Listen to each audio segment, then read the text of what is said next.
Au plus fort de la Seconde Guerre mondiale, un équipage de sous-marins allemands défie les profondeurs et les attaques aériennes pour couler les navires alliés et retourner à bon port. Ils ont surmonté des dégâts dramatiques. Ils ont pu survivre aux interruptions constantes d'arrivée d'air. Je crois qu'au cours de cette mission, ils ont effectué 73 plongées d'urgence. Et il est remarquable qu'ils soient parvenus à rentrer au port. Mais au début de l'année 1944, un nouveau groupe d'intervention allié va prendre les sous-marins nazis pour cible. Le test ultime pour le U-515.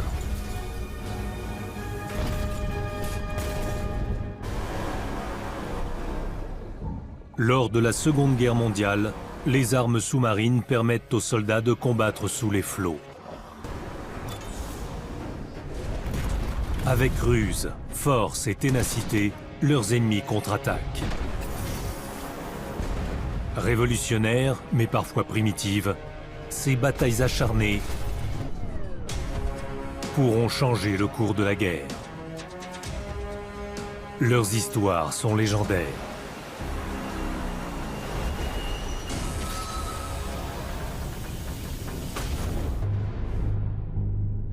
18 novembre 1943.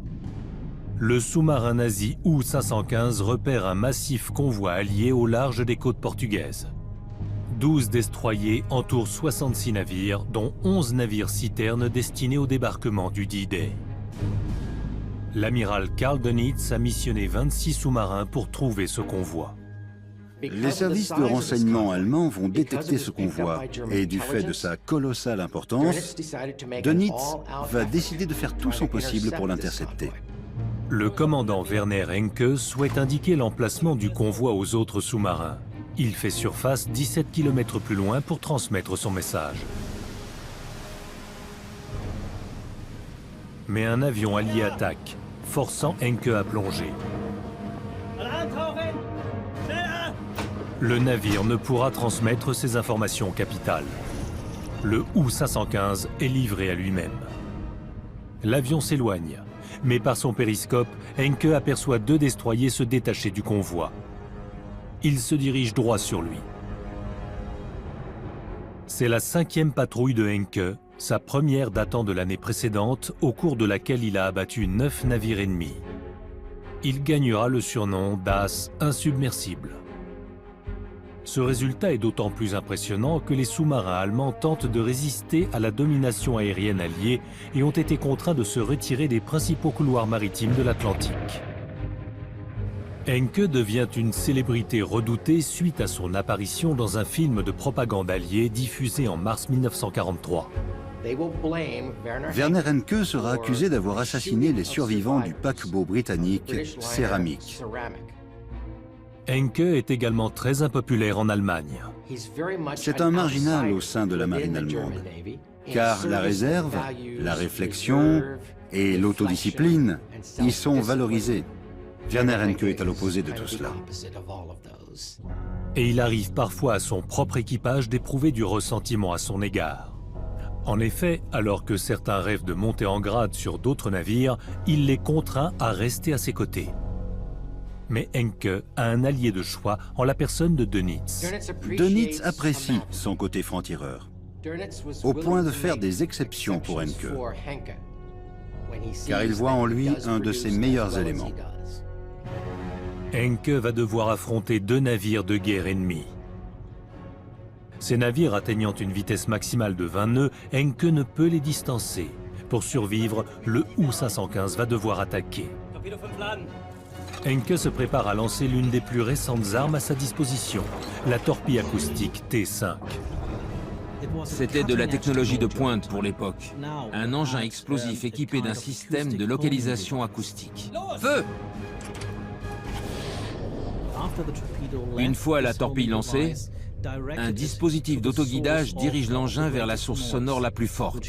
Dans ce cas, l'hélice d'un navire. Mais la torpille rate sa cible. Les vaisseaux continuent leur charge et se rapprochent du U-515. Le sonar aide à repérer les sous-marins submergés, mais le système est loin d'être parfait.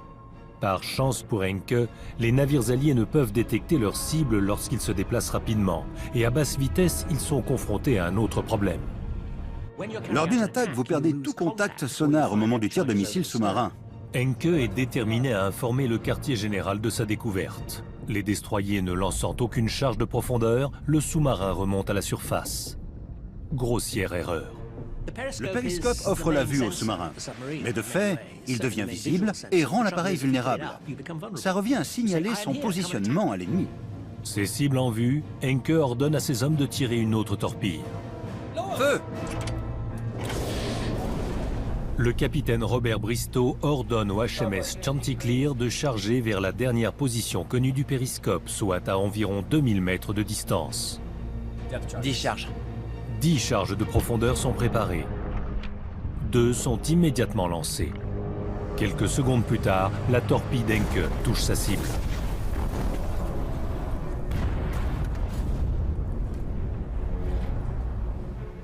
Le gouvernail a été soufflé hors de l'eau et revient s'écraser sur le navire. Les dégâts ont été conséquents. L'explosion tuera plus de 30 membres d'équipage. Mais Encke ignore alors qu'il a fait mouche. Une charge de profondeur explose presque en même temps.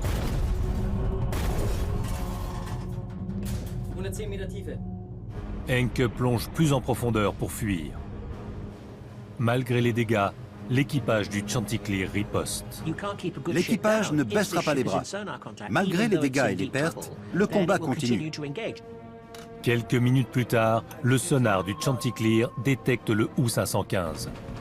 Des rafales de mitrailleuses sont dirigées à l'endroit où les charges de profondeur viennent d'exploser, dans le but d'endommager davantage le sous-marin en cas de proximité avec la surface. L'eau de mer s'infiltre par les soupapes d'échappement du U-515. Les grenades sous-marines du Chanticleer ont causé des dégâts majeurs sur le sous-marin. Des dégâts majeurs mais pas mortels. Le compresseur d'air, par exemple, a été arraché de ses supports, mais pas endommagé. Encke espère échapper à l'attaque grâce à l'avantage naturel dont dispose le sous-marin, la possibilité de plonger. S'il se met à l'abri et remonte à la surface plus loin, il pourra informer le quartier général de la localisation du convoi. En surface, le deuxième destroyer suit de près les mouvements du U-515. Au cours des 3 heures suivantes, le sonar du HMS Crane localisera le U-515 à 7 reprises. On a un contact sonar à 1500 mètres, coordonnées 270. À chaque fois, 10 charges de profondeur sont lancées.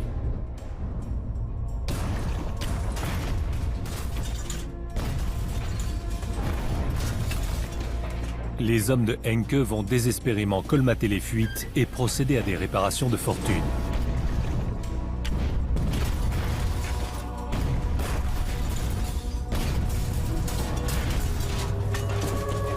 Mais le temps et l'air se font rares. À l'époque de la Seconde Guerre mondiale, lors de sa submersion, un sous-marin disposait d'une réserve d'air très limitée. Et du fait du stress élevé, l'équipage consomme plus d'oxygène et encore plus s'il travaille à des réparations d'urgence. Le U-515 a touché un navire de guerre britannique, mais pour survivre, son équipage devra échapper aux assauts d'un second. Encke ordonne un changement de cap rapide afin d'éviter toute nouvelle attaque de charge sous-marine.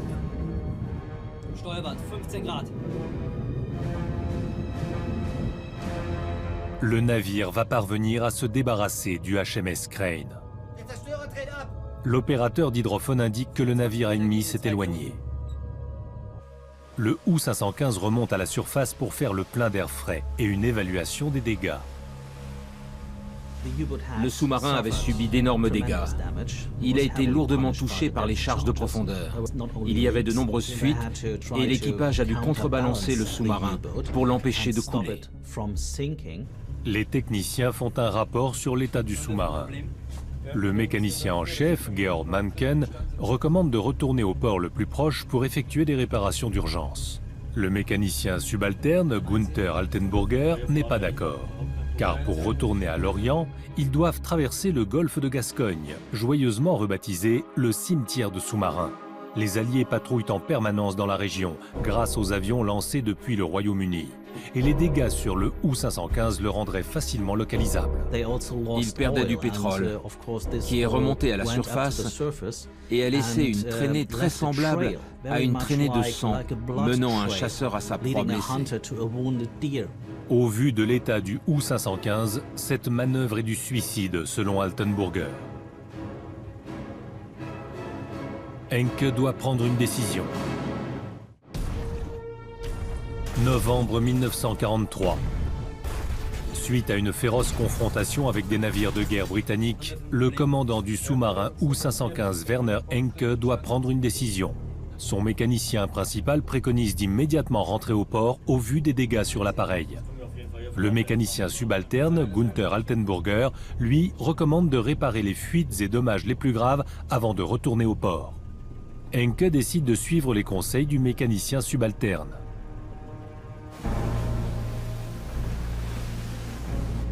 Le 22 novembre, le U-515 se trouve au large des îles Canaries. L'équipage répare tant bien que mal le submersible. Grâce au travail exceptionnel d'Altenburger, le U-515 sera opérationnel en 2 jours seulement. Il y a une limite pour chaque sous-marin quant aux dommages qu'il peut subir. L'ingénieur a averti qu'il fallait absolument éviter tout dommage supplémentaire s'il voulait retourner au port sain et sauf. Malgré ces recommandations, Encke ne peut s'empêcher de livrer bataille aux navires ennemis. Il coulera 2 cargos britanniques et un navire à moteur le long de la côte ouest africaine avant de se diriger finalement vers le port. Le U-515 est alors pratiquement une épave flottante. Il rentre en boitant chez eux. Les attaques ont également endommagé les batteries qui ne se rechargent plus comme elles le devraient. Pour le moment, cela n'a pas posé de problème majeur car le submersible n'a pas encore eu à plonger. Mais ils doivent encore retourner à l'Orient par le golfe de Gascogne. Et sans batterie, le sous-marin n'a plus la possibilité de plonger pour se protéger. 10 janvier 1944, le U-515 entre dans le golfe de Gascogne. Encke tentera de remonter à la surface à 4 reprises pour recharger ses batteries. Et à chaque fois, un avion ennemi le contraindra à retourner sous l'eau. L'équipage va voyager très lentement au large des côtes de l'Espagne neutre. À 16 heures, les batteries sont épuisées. Les moteurs électriques s'éteignent. En eau profonde, de tels événements engendreraient un désastre. Heureusement, les eaux le long de la côte sont peu profondes et le U-515 s'installe sur le fond marin. Encke dispose d'assez de puissance pour remonter à la surface une dernière fois, mais doit pour cela attendre la tombée de la nuit. Les patrouilles de la Royal Air Force au-dessus du golfe de Gascogne sont implacables. À cette époque de la guerre, les mesures anti-sous-marines sont extrêmement efficaces. Et les sous-marins ont alors une espérance de vie très limitée. Les avions sont équipés de radars à haute fréquence, leur permettant de repérer tout sous-marin essayant d'effectuer la traversée. Les avions sont devenus l'arme ultime du combat contre les submersibles. L'équipage du sous-marin sait qu'il est inutile de refaire surface avant le crépuscule. Les hommes restent au fond de la mer pendant 3 angoissantes heures. Une fois l'obscurité tombée, Encke ordonne de remonter à la surface avec une dernière ouverture des ballasts.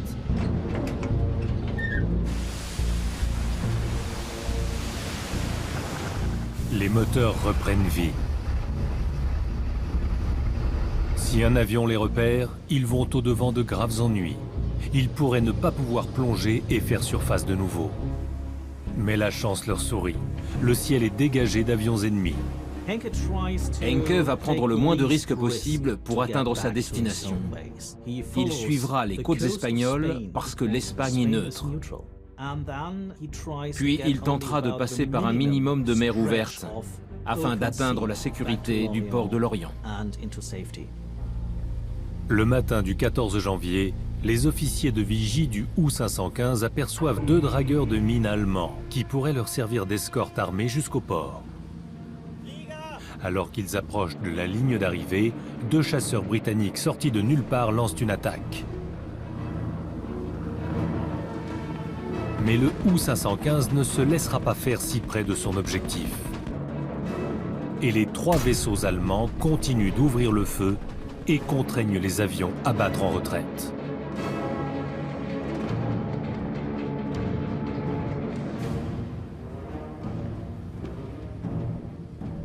Le U-515 arrive à Lorient à 18 h. La réalisation la plus remarquable de Encke et ses hommes, c'est de ne pas avoir coulé.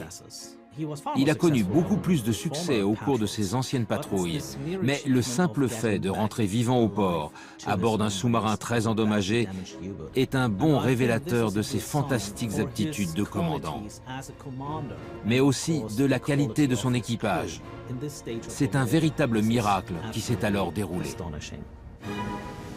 Le 30 mars 1944, soit 11 semaines plus tard, c'est un U-515 revitalisé qui quitte le port de Lorient. Le même jour, les Alliés lancent une nouvelle force d'intervention depuis Casablanca, à 1600 km au sud, un groupe de chasse aéronavale anti-sous-marin. Une combinaison de destroyers, de porte-avions et d'avions du jamais vu auparavant.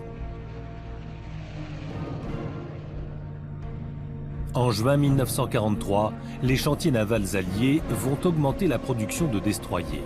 La domination allemande dans l'Atlantique allant s'affaiblissant, ces navires sont libérés des missions d'escorte de convois. Ces derniers vont être associés aux porte-avions dans le cadre d'une campagne spéciale visant à empêcher une résurgence des sous-marins allemands. Cette force d'intervention, connue sous le nom de Hunter Killer Group, est censée localiser un sous-marin dont le positionnement est encore très approximatif. Et une fois qu'il est localisé, ils le détruisent. Le Hunter Killer Group 2112 est composé du porte-avions USS Guadalcanal, transportant environ 23 avions Avenger et Wildcat, et de 4 destroyers. La présence du porte-avions est décisive, car les avions peuvent être envoyés dès lors que c'est nécessaire. Maintenant, au lieu de décoller d'une base située à 2000 km de distance, ils ne décollent qu'à 80 km de distance. Ça fait toute la différence. Les Alliés disposent d'une piste de décollage mobile qui va permettre des attaques bien plus efficaces. Le groupe est sous le commandement du capitaine Daniel Gallery. Gallery naît et grandit à Chicago, dans l'Illinois. En 1942, il est aux commandes de la base aérienne américaine de Reykjavik, en Islande. Suite à des opérations de combat exceptionnelles menées contre les sous-marins ennemis, il sera distingué. En 1943, l'US Navy lui confie le commandement d'un Hunter Killer Group à bord d'un porte-avions, l'USS Guadalcanal. Le capitaine Gallery était un aviateur et un homme très créatif. Il voulait voir ce qui était possible de faire avec un tel vaisseau. Il voulait explorer toutes les possibilités. Mais sa première patrouille n'est pas encourageante. La première sortie de l'USS Guadalcanal a fini en désastre. Ils ont perdu un avion, car le pilote s'est littéralement perdu. Un avion s'est écrasé sur le pont au moment de l'atterrissage et a bloqué la piste de telle sorte que les autres avions n'ont pu atterrir par la suite. Gallery a fait amérir les appareils restants pour en récupérer l'équipage. Ils ont donc perdu d'autres avions de la sorte. Le navire est parti avec 21 avions à son bord et n'est revenu de mission qu'avec 6 appareils encore opérationnels. Gallery s'attendait à des pertes, mais pas autant. Tout cela a énormément surpris et inquiété l'état-major. Ayant tiré les leçons de cette mission, Gallery et son équipage retournent dans l'Atlantique, prêts à en découdre. À des centaines de kilomètres de là, le U-515 s'échappe indemne du golfe de Gascogne et prend le large. L'équipage reçoit l'ordre de retourner sur la côte africaine pour y couler des navires alliés. La mission n'a pas changé. Il s'agit simplement de couler autant de navires alliés que possible. 8 avril 1944. À bord de l'USS Guadalcanal, l'atmosphère est électrique. Les conditions sont réunies pour s'adonner aux expérimentations. Les appontages de nuit n'ont pas encore été tentés sur ces navires. Mais s'il s'avère possible, ils constitueront un avantage de taille pour les Alliés. Gallery veut tenter le coup. Il s'est intéressé aux opérations nocturnes. Le vol de nuit est sans danger. Le seul problème intervient au moment d'atterrir. Le pont est étroit, court et peu éclairé pour éviter de faire repérer le navire au loin. Sans oublier que dans l'océan Atlantique, le navire tangue énormément. À 18h, heure de Greenwich, 4 Avengers décollent du pont de l'USS Guadalcanal. Bien. Dès la première communication radio, les pilotes signalent la formation d'une tempête. Gallery est déçu. Il avait prévu un vol ultérieur pour tester les avions dans l'obscurité totale. Les conditions météorologiques le contraignent à annuler. Mais un repérage fortuit va changer la donne. Alerte générale! Le U-515 est repéré par l'un des chasseurs de Gallery. Il doit s'échapper avant que le reste de la flotte ne se rapproche pour le détruire. Avril 1944. Le sous-marin allemand U-515 se dirige vers la côte africaine pour y chasser les navires alliés. Alerte générale! La présence d'avions alliés en ces eaux était auparavant très rare et encore plus de nuit.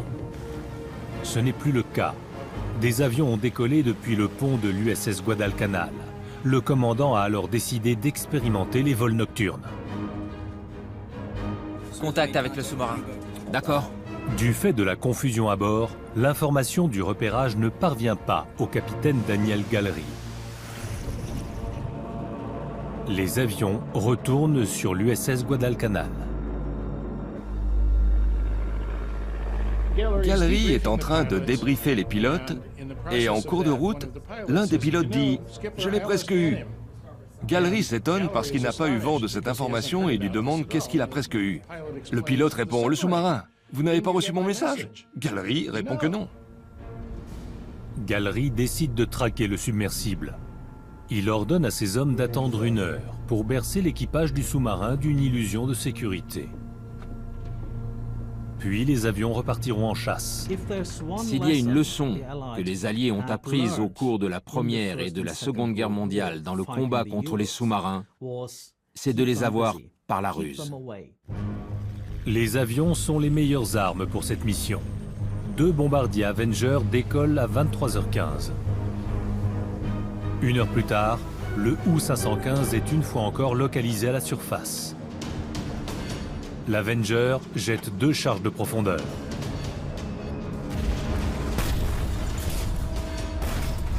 Les hommes du U-515 qui se trouvent à la surface ripostent avec leurs fusils de pont. Puis Henke ordonne une plongée immédiate. L'avion le perd de vue.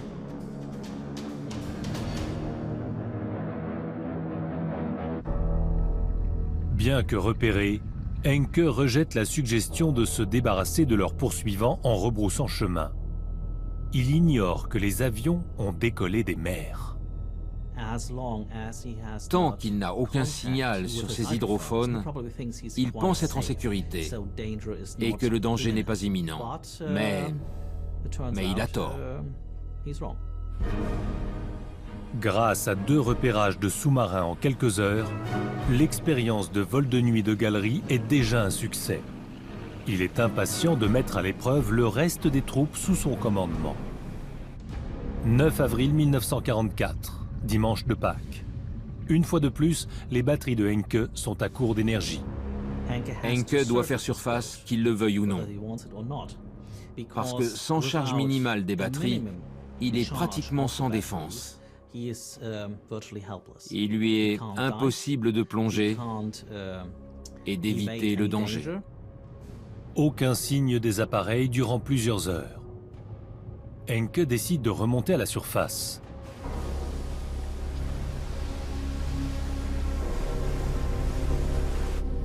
Il positionne autant de guetteurs et d'artilleurs qu'il le peut sur le pont. Le ciel est dégagé, mais seulement pendant 45 minutes. Les guetteurs vont repérer quelque chose au large. Ils identifient des navires de guerre, dont un porte-avions qui se dirige vers eux. Là-haut! Au même moment, un avion surgit du ciel. Les canons du U-515 tirent sur l'ennemi. Le canon de 37 mm se bloque. Heureusement, les canons jumelés de 20 mm fonctionnent toujours. Le pilote de l'Avenger largue des bombes. Mais les tirs de représailles du U-515 le contraignent à s'éloigner. Grâce aux artilleurs, ces bombes n'atteindront pas le U-515. Henke ordonne une plongée immédiate.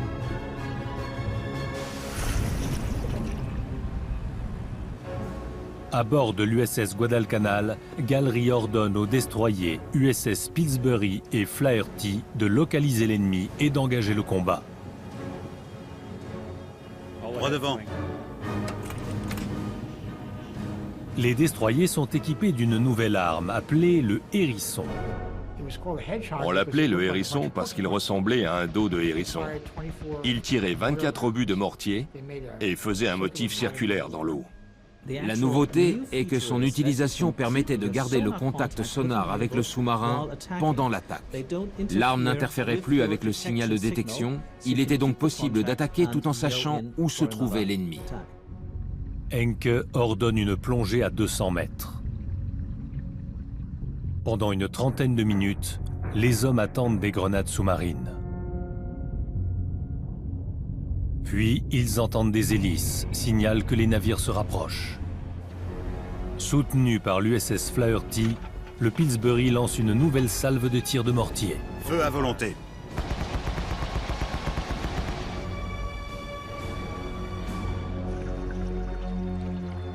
Un obus fait contact et explose.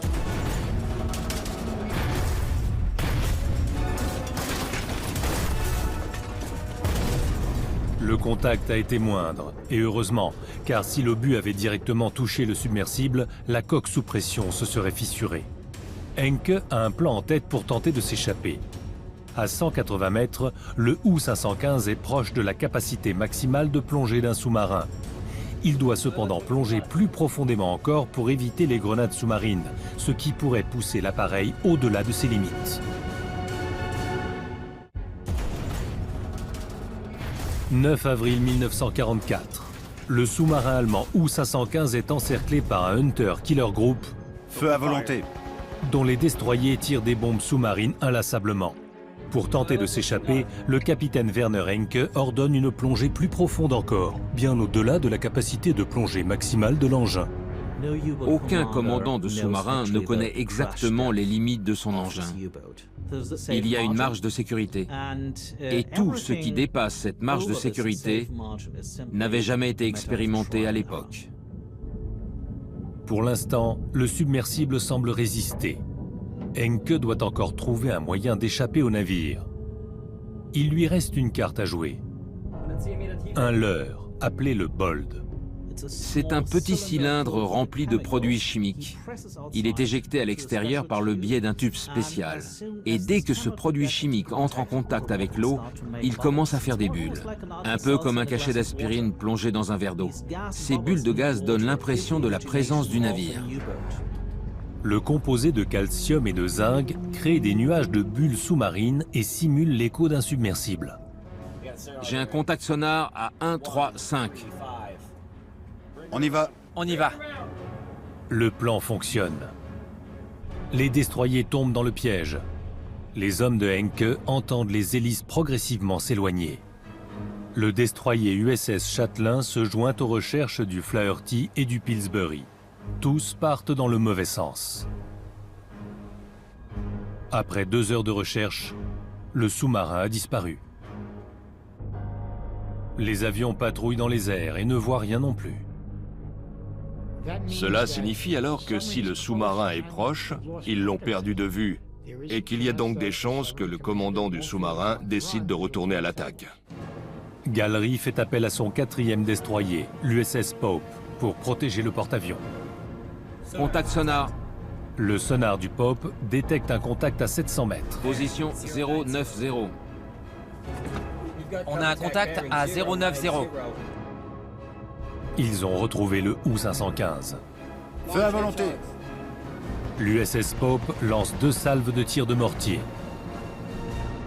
Aucune n'atteindra sa cible. Ils s'aperçoivent que le sous-marin est probablement trop profond pour le toucher. L'USS Pope va alors lancer des charges de profondeur.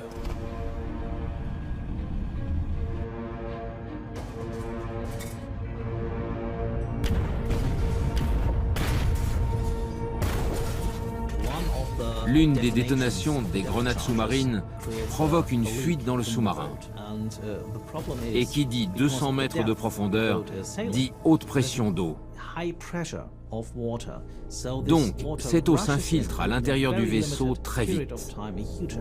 Une énorme quantité d'eau va donc pénétrer le submersible et le déséquilibrer.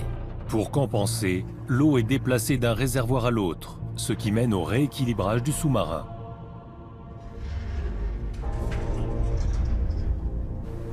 Pendant ce temps, l'USS Pope ralentit à 10 nœuds pour tenter de localiser de nouveau sa proie. L'USS Pope lâche une nouvelle salve de charge de profondeur. Encke va essayer d'anticiper le prochain coup de son ennemi. Il tente un virage en épingle pour échapper à l'attaque. Il décide d'une manœuvre de dernière minute et met son sous-marin hors de portée des charges en plongeant en profondeur. Il se sert de son expérience pour tenter d'échapper aux explosions et surtout au drame. Tout dépend maintenant de la capacité du submersible à effectuer la manœuvre. S'il ne se déplace pas assez vite, il pourrait subir de graves dommages. L'USS Pope lance 13 charges de profondeur directement au-dessus du submersible.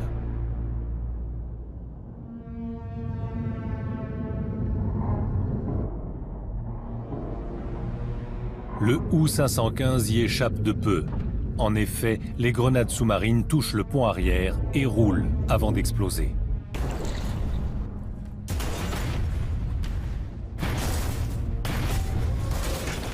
Les charges de profondeur n'ont pas besoin de toucher le sous-marin.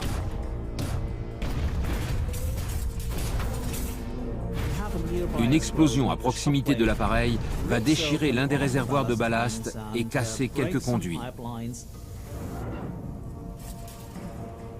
L'eau, maintenant mélangée au mazout, inonde la salle des torpilles arrière. Le poids de l'eau fait pencher l'arrière du submersible de plus de 20 degrés vers le bas. Altenburger travaille d'arrache-pied pour colmater les fuites pendant que les membres d'équipage se rassemblent à l'avant pour tenter d'équilibrer le sous-marin avec leur propre poids. En surface, le capitaine de l'USS Pope est à l'affût du moindre signe révélateur du naufrage du sous-marin. L'USS Chatelain se joint à l'attaque. Sur le U-515, un Altenburger épuisé a colmaté les fuites les plus critiques. Il prévient Encke que l'appareil ne peut subir de dégâts supplémentaires. Grenade sous-marine. Mais l'USS Pope lance 3 autres salves de charge de profondeur.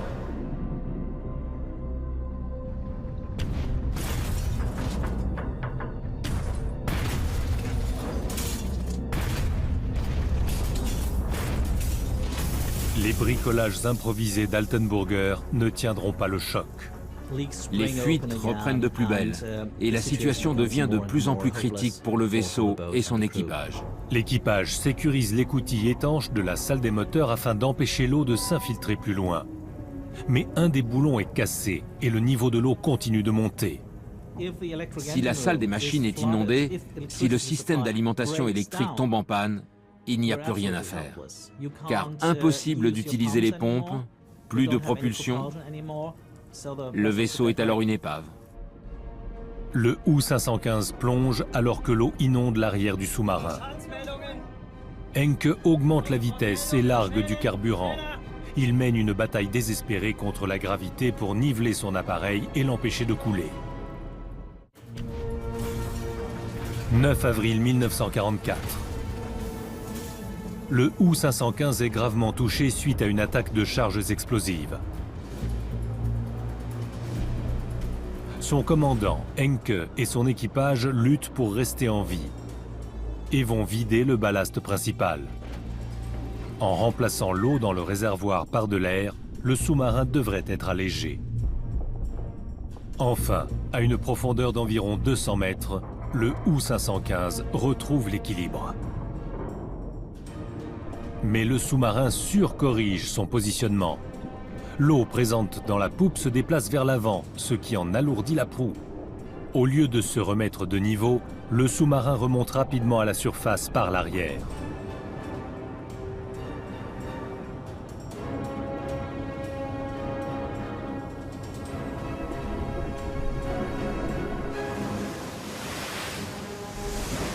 Et les Américains l'y attendent. Pendant la remontée du U-515, l'USS Pope va perdre son contact sonar. Mais l'opérateur du sonar de l'USS Chatelain a été en mesure de localiser le sous-marin. Passerelle CIC, contact confirmé avec le sous-marin. Alors que son commandant s'apprête à ordonner une nouvelle attaque, de manière inattendue, le U-515 surgit des profondeurs.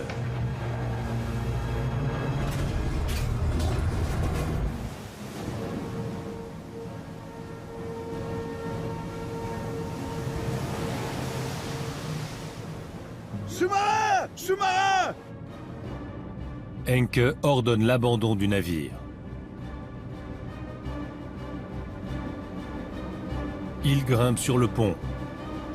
Les destroyers Pope, Flaherty et Chanticleer l'encerclent, pendant que le Pillsbury et le porte-avions USS Guadalcanal s'approchent. Les vaisseaux américains l'encerclent, les avions le survolent. Il était temps de se rendre, d'accepter la défaite. Les navires alliés prennent la reddition de Encke pour une attaque. Les Allemands courent sur le pont du U-515. Gallery et ses hommes pensent alors que les Allemands veulent armer et ouvrir le feu. Ils vont donc ouvrir le feu en premier. Feu! Feu!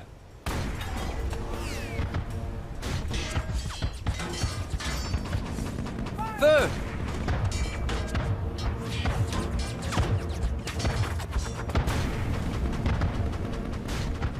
Feu!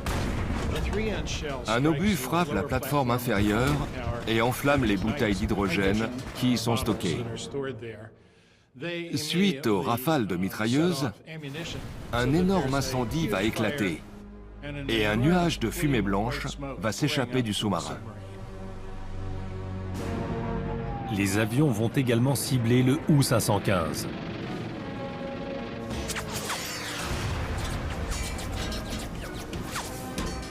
Blottis dans les compartiments avant du sous-marin, certains hommes n'entendent pas l'ordre d'abandonner le navire. Au fur et à mesure que la nouvelle se répand, d'autres s'échappent par les écoutilles, évitant ainsi les rafales. Les avions de chasse Wildcat continuent de mitrailler le sous-marin tout en tuant plusieurs membres d'équipage dans l'eau. Cessez le feu! Cessez le feu! Cessez le feu!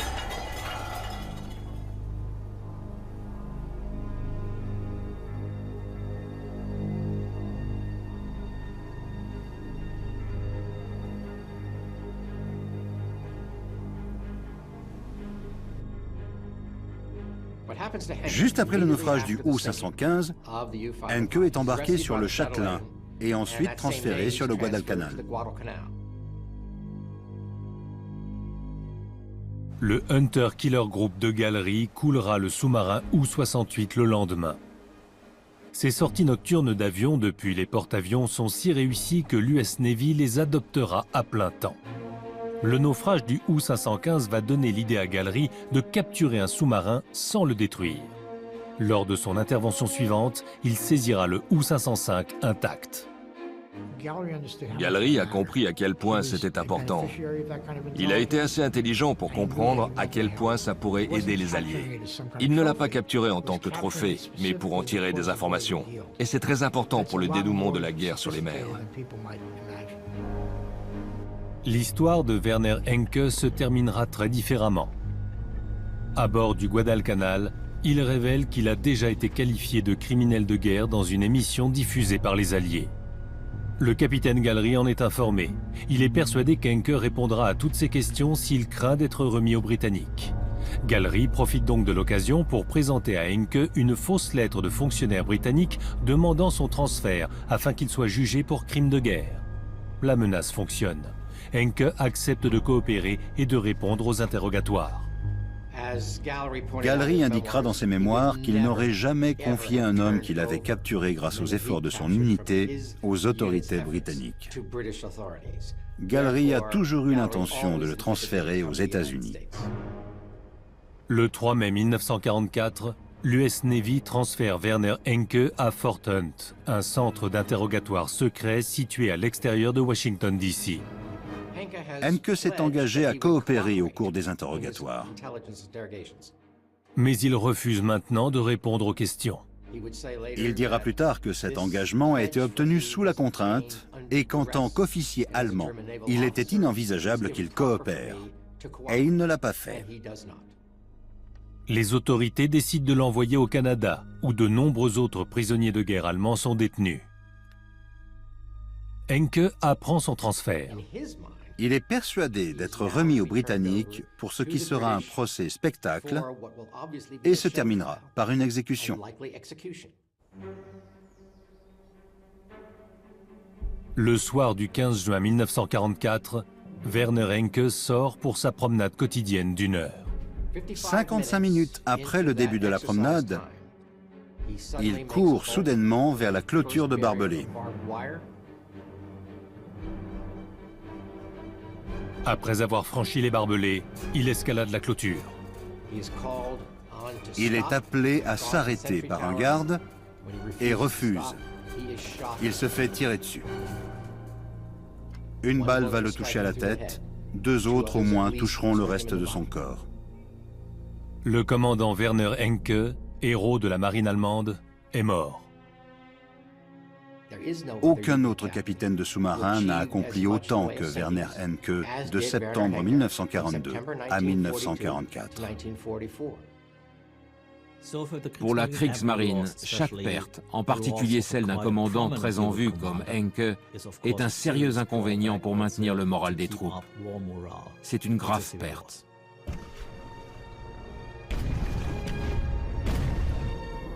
Et le nombre de morts augmentera.